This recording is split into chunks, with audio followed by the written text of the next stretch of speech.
All right, so here you went to the movies. Yeah, so I want to talk about this because, especially right now, we have a little bit of a controversy. Netflix is apparently indoctrinating our children. I haven't paid attention to that enough to know. I don't know if you've seen that. No, There's all I my kids saw. are older than that, so they're not 8, they're not 7. So Yeah, what I saw was just a clip, and it was a kid in an emergency room. There's two kids like in a doctor's office, and they're like 12 years old. And the doctor comes in. He's like, "All right, well, we'd like to see how's he doing today, and how's he feeling, and this, that, and the other thing." And then the 12-year-old says to the 12-year-old says to the doctor and the nurse, "Excuse me, can we step outside for a minute?" Steps outside and says, "Listen, I understand what your chart says, but you need to look at the person, not at the chart, because the chart said he's a he, but if you look at him, obviously he's a she." And now what you have is you have a 12-year-old telling a doctor and a lawyer what the gender of the patient is correcting. And this is what is on Netflix that our children are watching. And I can tell you that you and I, being the very first generation of parents that had to deal with these propaganda machines in our hands just telling our kids stuff, and yeah. TikTok. We don't really need to get into that, but that's a little bit concerning. Even though my kids are older, I don't know, I get concerned for the way the future is. But I did want to tell you that I went to see this Leonardo DiCaprio movie, Leonardo DiCaprio and Del Toro and Sean Penn in, and what was the name of this movie? I already forgot it. One battle after another. Is that what it's called? One battle after another. So I went and I watched this movie because just based on the commercial, which doesn't really tell you anything about the movie, it just kind of looked like fun and quirky. And I looked at my wife because we never go to the movies. Like, hey, let's go to the movie. I mean, that was the thing. When we first started dating 30 years ago, we would go to the movies all the time. So let's go. Let's just overdose on popcorn and Yeah, drink it a looked like keg of diet soda and spend $1 million for the two of us to sit down and watch a movie that's probably going to be too loud because I'm grumpy. But anyway, we yeah, go and it and we looked like it sit had a down. great cast. So like it's got a great cast and a great vibe. You should be willing to give it a shot, which you The did. way I would describe this movie, so I can't spoil it because I walked out after about 80 minutes, and 80 minutes into this 2 hour and 49-minute movie or whatever it was, I like 5 minutes in, my wife looked at me. She's like, "There's no way you're gonna last. Should we just leave now?" And I was like, "No way, I'm gonna let them. No way, I'm gonna let them beat me." And then I was like, "All right, let's use this as an education and watch and see." And here's how I will describe this movie. This movie is if someone said to me, "Hey, Dan, I want you to off the fly create a movie with every single stereotype that somebody from the far left would make about the right and stick it into one movie, and that's what it is. Now I'm going to jump around a little bit because this movie's probably going to win every Oscar, and it's going to get all this, "Oh my God, you guys are amazing with what you do." But basically what you have is you have the strong black woman who's in a relationship with the dopey white guy, and the dopey white guy is Leonardo DiCaprio, and he's just trying his very best, even though he's a dopey white guy. He happens to be the munitions guy and blows stuff up, so he's kind of quirky and dumb. But the But black he's chick good is at like blowing this. stuff up. He's good at blowing stuff. He's good at blowing stuff up, and he's the black chick's boyfriend, but she's like the leader of this like radical left group that's doing all sorts of, like, right off the bat immediately it's like, "Hey, let's blow up an ice facility," or whatever it is. I don't even remember exactly what it was, but it was just within 5 minutes, there was no question what this movie was about. Then you get Sean Penn, and Sean Penn, who was a very good actor, plays a military man, but he's a right-wing military man, and skipping around a little later in the movie, he finally gets to make it into like the evil deep state right-wing cabal, and they really treat him like garbage and say stuff like, "Look, you're underdressed. We don't want to make you feel uncomfortable around all these amazing rich people, and these people are all the type of people that they just like, they eat lobster with every meal, those So types, and in this movie, the ultra elite, most powerful, domineering people are the ultra right, and even a military man doesn't know how to dress because he needs to be elevated. Is that what you're saying in that not only scenario? that, but Yeah. they ask him questions like, "Would you ever sleep with a black person?" And he already slept with the powerful No. black woman that was with Leonardo DiCaprio. And when they had sex, I don't want to say what happened, but let's just say that she had sex with him in a very uncomfortable place, like the back of a Volkswagen. Got it. You know what I Back of mean? a Volkswagen. Yeah. Yeah, so exactly. So anyways, this like right wing, stiff jawed kind of, he he played the military man very well, but it doesn't change the fact that even though he won't admit that he secretly is in love with a black chick, to the white people who he needs to gain the status of, he's like, They oh, I would literally never do that. And they they literally, his literally interview, asked this in the movie. Did you have sex? Would you have sex with a black person? They said they that ask him if line. he would like violate people's rights just to get in to be part of the group, and they were so overt. They literally said, you don't have to be the most intelligent to be part of us, but once you're part of us, you're in and you can do whatever you want. Like, it was that overt.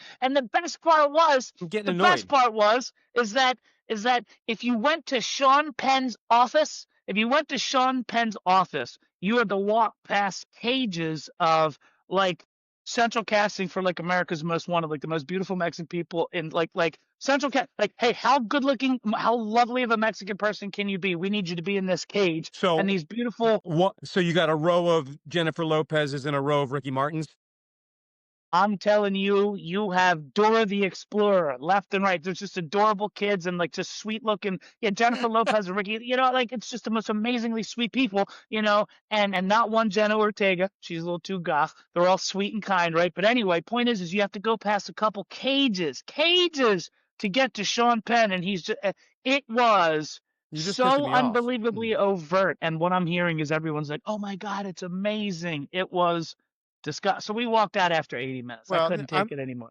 I get you, and I'm glad you started it off the way you said it because you saw it the way it should be seen. I don't know this movie, but what you're telling me and the way you described it at the beginning, you said, let's make a movie that does X, Y, and Z. This is where everybody's going wrong. They have mixed up art imitates life. That's a fact that everybody that's even been remotely surrounded by art in any fashion understands. Art imitates life, and it certainly doesn't necessarily direct life. So when you want to get your message across in a movie, you're going to get it across if you have a good story. Like I said, I hate what they've turned Star Wars into, but let's erase modern Star Wars and go back to the original Star Wars. What is the Empire? Nazi fascism. They're clearly the bad guys. We all know they're the bad guys. Nobody wants Nazis. So but the story isn't about how bad are those Nazis. The story is about the hope and the rebellion and the story. And you're into what Luke is doing. And yeah, Darth Vader's a bad guy, but man, he's super cool. You like the characters, you like the story. So now in modern movies and television, they flip that on its head.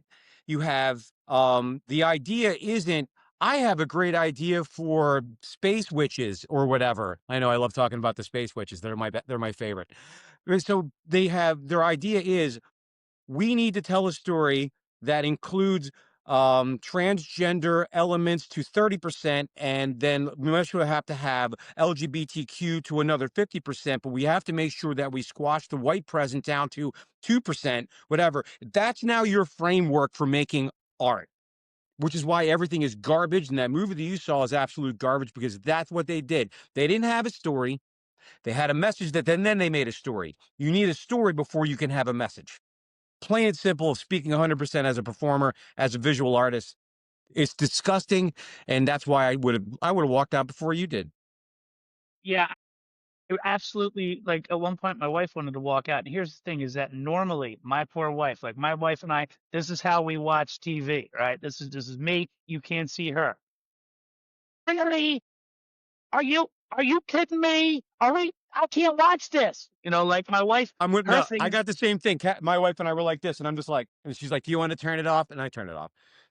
my favorite one is my wife looked at me and she goes, I feel so bad for you. She goes, no matter what we're watching, you'll be like, that's not really a chair.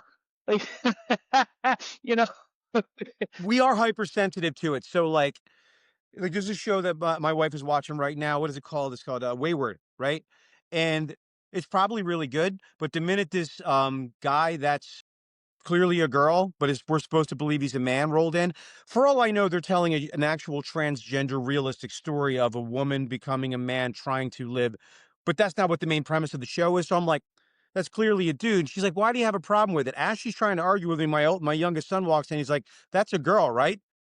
Because we know it's not a guy. so So let me tell you about another piece of this movie that I really didn't like is that, and let me tell you something just for clarity. I have a white father and I have a black Hispanic mother.